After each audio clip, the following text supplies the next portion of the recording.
சூரா அல் புரூஜ். அளவற்ற அருளாளனும் நிகரற்ற அன்புடையோனுமாகிய அல்லாஹுவின் திருப்பெயரால் துவங்குகின்றேன். கிரகங்களை உடைய வானத்தின் மீது சத்தியமாக, இன்னும் வாக்களிக்கப்பட்ட இறுதி நாள் மீதும் சத்தியமாக, மேலும் சாட்சிகள் மீதும் சாட்சி சொல்லப்படுவதன் மீதும் சத்தியமாக, நெருப்பு குண்டங்களை உடையவர்கள் கொல்லப்பட்டனர். விறகுகள் போட்டு எரித்த பெரும் நெருப்பு குண்டம். அவர்கள் அதன்பால் உட்கார்ந்திருந்த போது மூமீன்களை அவர்கள் நெருப்பு குண்டத்தில் போட்டு வேதனையை செய்ததற்கு அவர்களே சாட்சிகளாக இருந்தனர். யாவரையும் மிகைத்தவனும் புகழ் உடையோனுமாகிய அல்லாஹுவின் மீது அவர்கள் ஈமான் கொண்டார்கள் என்பதற்காக அன்றி வேறெதற்கும் அவர்களை பழி வாங்கவில்லை. வானங்கள் பூமியின் ஆட்சி அவனுக்கே உரியது. எனவே அல்லாஹ் அனைத்து பொருட்கள் மீதும் சாட்சியாக இருக்கிறார். நிச்சயமாக எவர்கள் மூமினான ஆண்களையும் மூமினாவான பெண்களையும் துன்புறுத்தி பின்னர் தௌபா செய்யவில்லையோ அவர்களுக்கு நரக வேதனை உண்டு.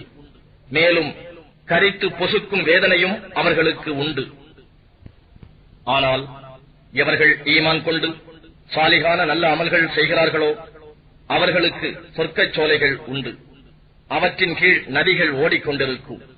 அதுவே மாபெரும் பாக்கியமாகும். நிச்சயமாக உம்முடைய இறைவனின் பிடி மிகவும் கடினமானது. நிச்சயமாக அவனே ஆதியில் உற்பத்தி செய்தான், மேலும் மரணத்திற்கு பின்னும் மீள வைக்கிறான். அன்றியும் அவன் மிகவும் மன்னிப்பவன், மிக்க அன்புடையவன். அவனே அர்ஷுக்கு உடையவன், பெரும் தன்மை மிக்கவன், தான் விரும்பியவற்றை செய்கிறவன். நபியே, அந்த படைகளின் செய்தி உமக்கு வந்ததா? ஃபிரௌனுடையவும் சமூதுடையவும். எனினும் நிராகரிப்பவர்கள் பொய்ப்பிப்பதிலேயே இருக்கின்றனர். ஆனால் அல்லாஹ்வோ அவர்களை முற்றிலும் சூழ்ந்திருக்கிறான்.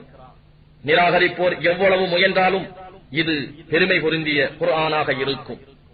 எவ்வித மாற்றத்திற்கும் இடமில்லாமல் லவ்ஹுல் மஹ்ஃபூலில் பதிவாகி பாதுகாக்கப்பட்டதாக இருக்கிறது.